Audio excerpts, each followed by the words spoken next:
I'd like to talk about creating safe spaces and what we might think we need to enable us, all of us, to be able to speak up openly in our working environments. So for most of us, we work in environments that are fairly hierarchical. And in those hierarchical environments, there's a power base, there's a leader generally. And that leader, and the responsibility for all of us in leadership, is to create the environments that are safe for our people. Now, there's a lot of focus on psychological safety, but I think the form that we work in and the way that we work, so as leaders, ensuring that our people are treated with compassion and civility and kindness, could just make such a big difference in the working world and reduce, if not eradicate, a lot of the bullying behaviours that we see.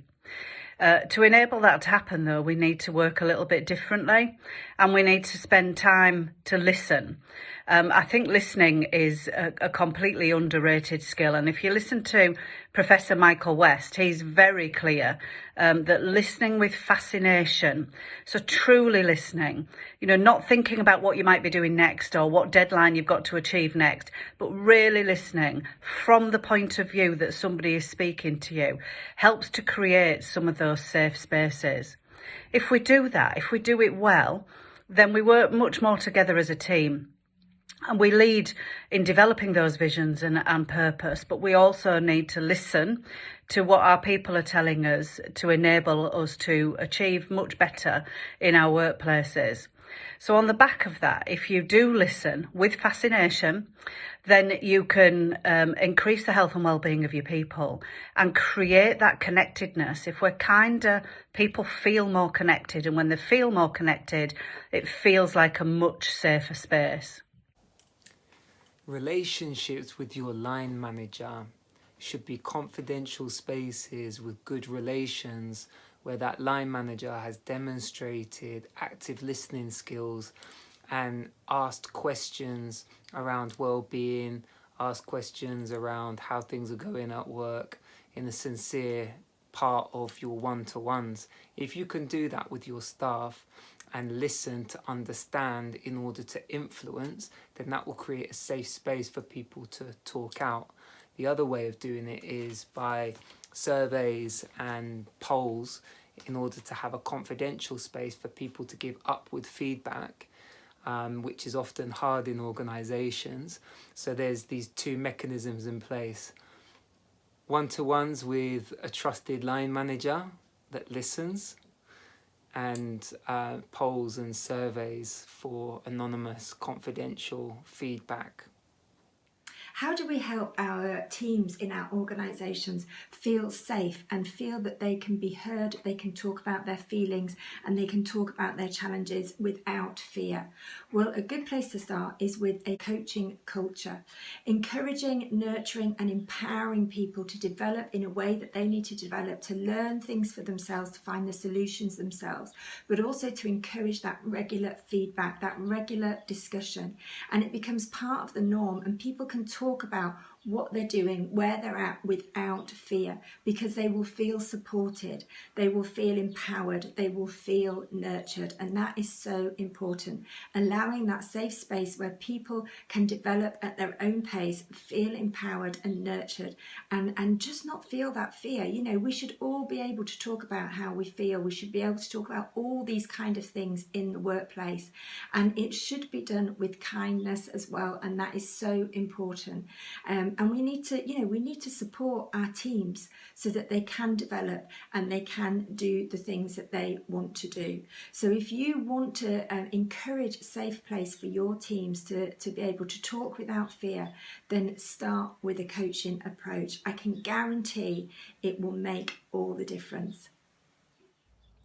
Hello, my name is Valentina Hines of SVH Inc. and I want to share with you my top tip for well-being when creating safe spaces in the workplace using the happiness framework, which are basic needs, autonomy, mastery, and inclusion.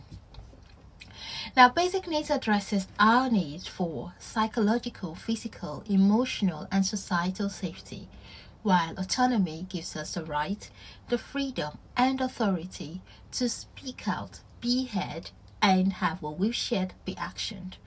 Mastery is the gaining of knowledge and insight which we use as a springboard to modify and modulate our behaviors and language. Inclusion is the absence of exclusion of in and out groups. Now, when you use a happiness framework, you're on the right path to creating a safe space. For me, I think it needs to be embedded within the culture and values of an organisation, and then having the right people whose own values closely align to those of the organisation, so they can authentically bring them to life and role model them. So there are some things that we're doing within our organisation and within our team to create safe spaces. One of the key thing is building trust. So we're doing that for a number of different ways. So we have regular, open and honest conversations. And I think the key word here is regular. So it's constantly keeping those communication channels open and constantly building relationships with people by having regular conversations. Another one is encouraging people to ask questions. You know, how will we develop or grow ourselves if we can't be curious and ask questions? And I think asking questions without judgment is really important here as well. Another thing that's been really helpful for us since remote working, it's been a difficult time for a lot of people, and building that trust and that safe space has been tricky. But what we've done is we've created online get-togethers that we have about 4 times every week, where we discuss topics that are a taboo. We talk about current movements that are happening. So we covered the Black Lives Matter movement. Recently we had LGBT History Month, and then we've just had Women's History Month. And we all take turns in researching and finding out information and coming back and sharing it to the team.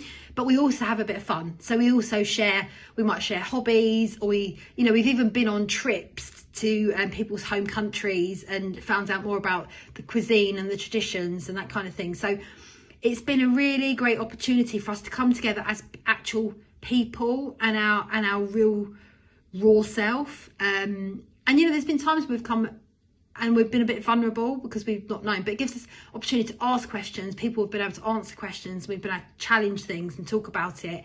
So that's been a big piece of creating trust, and also a safe space where everyone feels that they can speak up.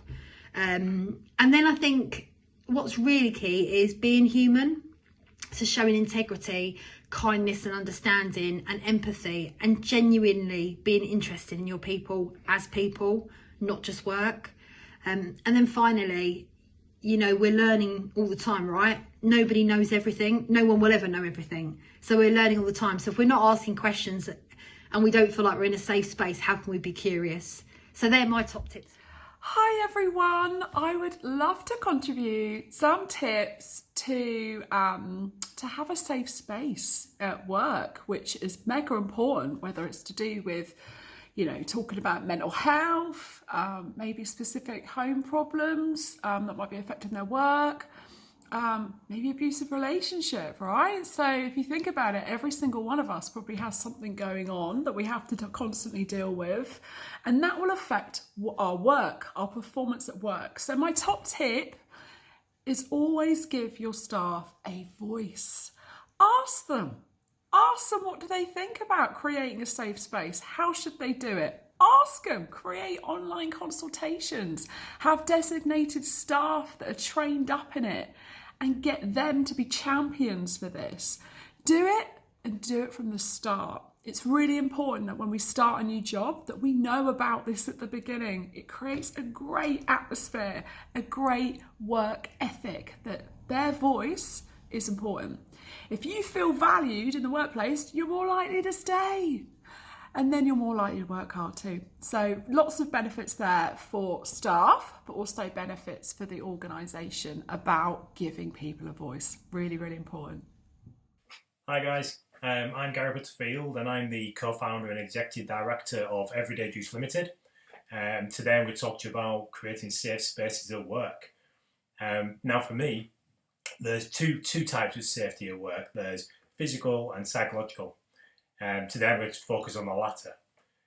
Creating a safe space at work is about, for me at least, is about enabling and championing deeper connections between people. It's about breaking down barriers so people can be comfortable being who they are and being able to celebrate their differences. It's about putting that traditional work-life persona to one side and sharing what we're really passionate about, what makes us us.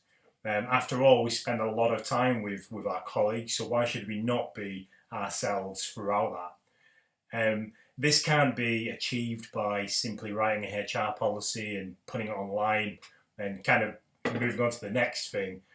We need to live and breathe this.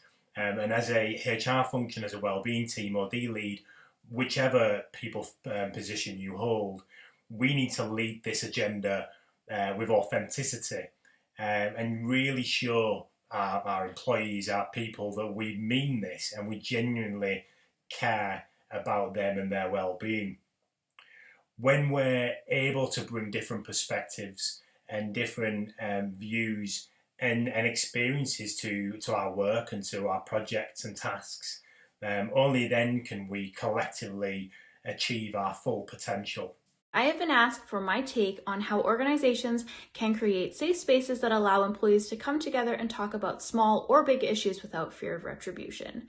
And I've heard a number of companies creating forums and doing exactly that, creating safe spaces, creating an area that people can come together and talk about things.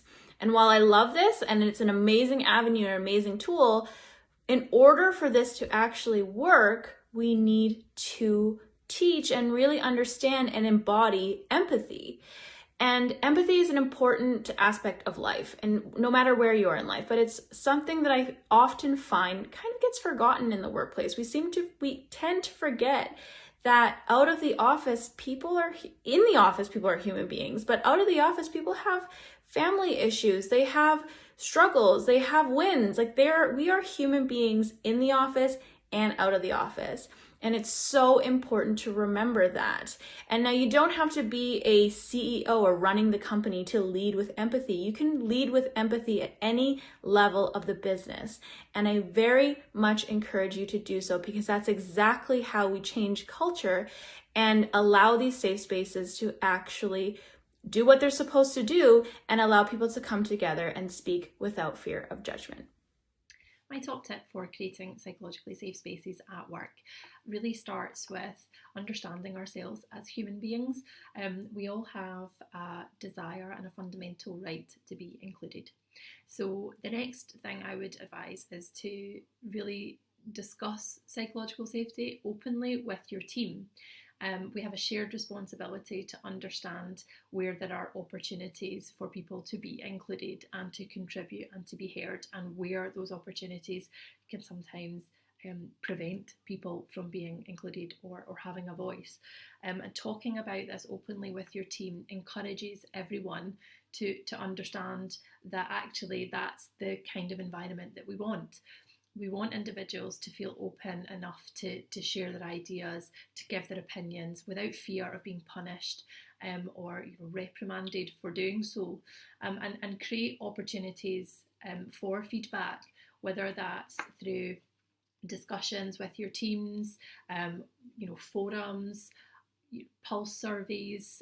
There are so many different opportunities for individuals to be able to give feedback, and it's so important that they can do so confidentially and without fear of judgment.